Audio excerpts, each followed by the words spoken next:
Welcome back to Movie Reviews channel. Today I will show you a crime thriller film from 2010 titled 13. In a building where lots of money changes hands under a very peculiar light bulb, Vincent is holding a gun against a man's head as the man points his own gun at him in return. As Vince waits for the right moment to shoot, he remembers how all this got started 4 days earlier in Ohio. Vince's mother and his sisters agree to put up their house for sale so that they can pay for his father's medical bills. He's been in the hospital for a while because of an accident. Vince visits his dad every day before going to work as an electrician. He works with a variety of clients, and today's is Mr. Harrison, who has received a mysterious letter and doesn't know he has a cop parked across the street taking pictures of him. When he tells his girlfriend about the letter, Vince overhears him saying it'll bring him a lot of money. Later that day, Vince returns home to celebrate his youngest sister's birthday and is amused by her wish of having her own lamb. Meanwhile, on the other side of the country, Jasper Baggus meets with some shady men that lend him $2 million, expecting him to pay back $3 million in 3 days. The next day, when Vince visits his dad at the hospital, the doctor tells him another operation will be needed, which of course will make the debt worse. Afterward, Vince goes back to work at Mr. Harrison and overhears him telling a friend that this special job will give him a large amount of money in just 1 day. He did the same job in the past and managed to make it because of luck, but the memories haunt him. So after his friend is gone, Mr. Harrison goes to his room, wanting to have some good time, but accidentally dies from an overdose. Sometime later, after the cops have asked all the important questions, Vince is allowed to go. But before he leaves, he stops by Mr. Harrison's desk and steals the mysterious envelope which has a train ticket for New York and a CPS receipt for pickup. Vincent goes to the post office, gives his ID to the clerk when he asks for it, and in return, he gets a package with a phone, $500, a key, and a letter with a spider logo and instructions that tell him to use the money for the hotel in New York, and that he should only use the phone, provided he can't take his own. The letter received further instruction. Mr. Harrison's girlfriend tells the police about the missing envelope, and when they go to check the post office, they find Vince's name as the person that picked up Harrison's package. They send this information to Detective Milan, who has been investigating the case behind those envelopes, and orders them to follow Vince around. The next day, Vince puts on his best suit and takes the train to New York, unaware that a cop is following him.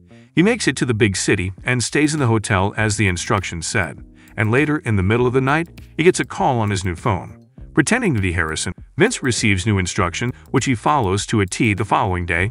He goes to the Postnet store by Grand Central, uses the key to open a P.O. box, and finds a new envelope with another train ticket, a small piece of cork with the number 13 on it, and even more instructions. His ticket is from Akron, but he must get off one stop before. Later on the train, Vince is asked for his ticket by the inspector, who then tells the cops about Vince's destination being Akron. But since he gets off earlier, he manages to get some minutes of advantage on the cops. The next step is to take a cab to the outskirts of town, where another car shows up after the taxi is gone. The driver is Jack, who shows Vince a piece of cork that also has the number 13 on it.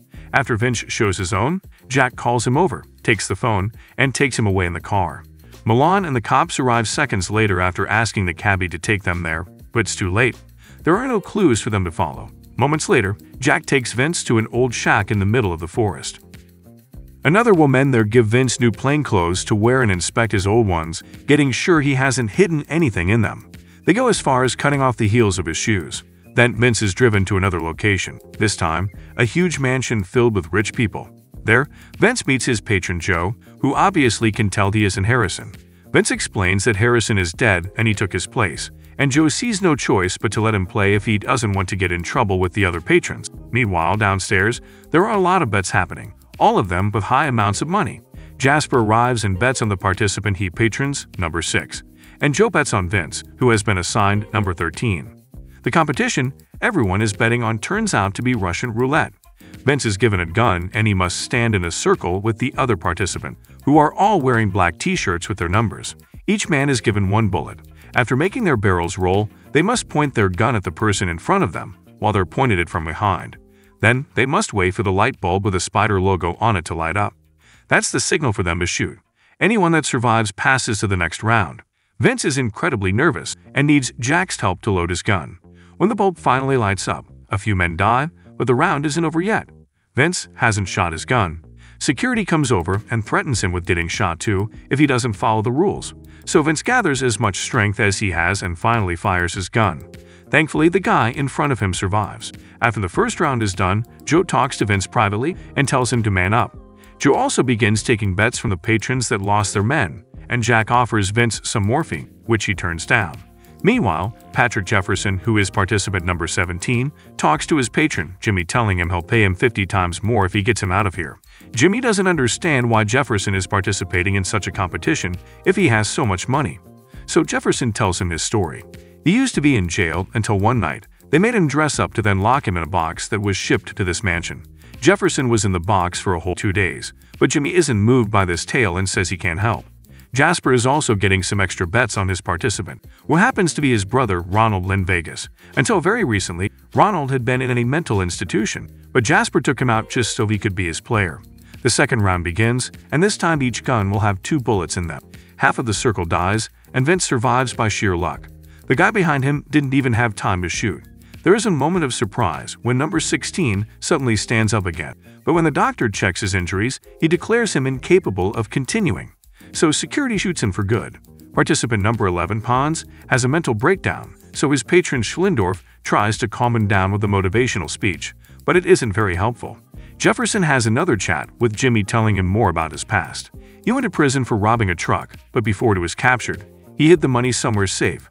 If he loses the competition, Jefferson wants Jimmy to find the money using a map he's just drawn, and he'll be keeping in his pocket.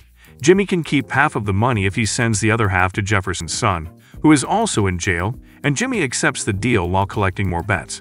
Jasper is having some flashbacks of his own back when he took his brother out of the mental institution. Ronald stopped taking his medication, claiming he felt better without it. Now, however, he doesn't look so well. When Jasper draws a number and learns Ronald will be pointing at 13, Ronald throws an ashtray at Vince's head, and Jasper has to stop him from making a scene. Round 3 begins, and the stress is taking a noticeable toll on the participants. Hans is given morphine to calm him down and send him to the game, and number 3 needs a chair to be able to participate at all. Ronald provokes Vince into pushing him and even slaps him as well, but the host stops things before they escalate. In this round, each player will have 3 bullets. The players go through the usual steps and shoot, leaving only 5 alive: Vince, Jefferson, Ronald, number 3, and number 9. This means the competition can enter the final stage of the game, the duel. 5 rat balls have been put on the table, 2 black and 3 white. The patrons of the remaining 5 players will each choose a ball, and the 2 that get the black ones will be in the final duel, while the other 3 are free to go. Jasper and Joe grab the black one, which means Vince will be going against Ronald. Jasper, having the experienced player, receives most of the new bets, but Joe manages to convince Schlendorf to bet on Vince because their chance will be 5-1, meaning much more money. Jimmy informs Jefferson he can collect his money and go, but when Jefferson gets distracted while changing back into his normal clothes, Jimmy surprises him from behind and tries to kill him. Thankfully, security finds them before the worst happens and reminds Jimmy survivors can't be hurt. Jefferson curses Jimmy's name and makes fun of him for believing tales as he takes out the piece of paper he had in his pocket and shows his blank. Jimmy and the guard leave, and before he finishes changing, Jefferson reveals it was all a trick. The blank paper had been a decoy. He still has the map on him as well and proceeds to burn it before finally leaving. Before the final round begins, Ronald snaps at Jasper, insulting him and asking for a share of money this time. He knows Jasper got money from their parents to take care of him, and Jasper used it to put him in the mental institute, only taking him out to bring him to the game and never sharing what he wins. We go back to the beginning of the story as it's time for the final duel, and each player is given 3 bullets. Vince and Ronald look directly at each other as they point their guns, but when they shoot, neither of them falls, a lucky round. For the next try, an extra bullet is added, and this time Ronald dies, meaning Vince has won the competition. Schlendorf celebrates having made such a risky bet, and Jasper is upset over having lost his brother, but the one feeling the worst is Vince, who has to live with his death on his shoulders. The final prize Vince gets is $1,850,000, and the man that pays him calls him lucky because Ronald had won all his duels in the past. Schlendorf and Joe congratulate him on his and offer him a ride to the train station, which Vince pretends to accept. But when he goes upstairs to pick up his stuff, he goes through the room filled with the participants and escapes the mansion through the window. Jack does notice he's gone, but Joe doesn't seem to care when he's told. Vince makes it to the train station in the morning, and he's seen by the taxi driver that took him there the day before, which equals bad news. The driver calls the police and lets them know Vince's location. Luckily for him, Vince sees the police cars arrive from afar and hides his money bag inside a trash can before they catch him. Moments later, he's taken to Milan to be interrogated. The detective asks about the money, but Vince pretends he doesn't know what he's talking about and makes up a story on the spot. He explains he never made it to the competition because they noticed he wasn't Harrison, so they dropped him in the middle of the forest to shoot him, but he ran away. As proof, Vince shows Milan his shoes, pretending they had lost their heels because of how hard he ran. Vincent is willing to identify their faces if Milan ever catches these guys, but he can't take the detective to the location they dropped him, and because they had blindfolded him. Without having any more clues or evidence to chase, Milan has no other choice but to let Vince go. After taking another cab to the station, Vince rushes back to the trash can only to find his bag is gone. But then he notices all the trash bags at the back of the building, meaning they've been changed recently. Vince begins tearing the bags open. Unfortunately, he finds his money, but now he knows he can't risk it again. So instead of traveling with a bag, he goes to the post office and puts all the money in a box that he sends to his family via registered mail.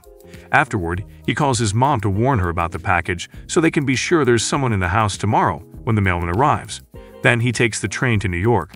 After staying the night in a hotel, Vince stops by the grocery store in the morning to buy some snacks. There, he sees a lamb plushie that reminds him of his sister and ends up paying $100 for it because the clerk is reluctant to sell it. Now it's time to go home to Ohio. Vince boards his last train and Jasper follows him, making some chit-chat as if this was a perfectly normal situation. When the train makes it to its first station, Jasper shoots Vince and steals the bag, running away with it because he thinks the weight of the big plushie is actually the money. Before dying, Vince swallows the post office receipt as he thinks about his family. If you enjoy our channel and would like to be notified of new videos, subscribe now.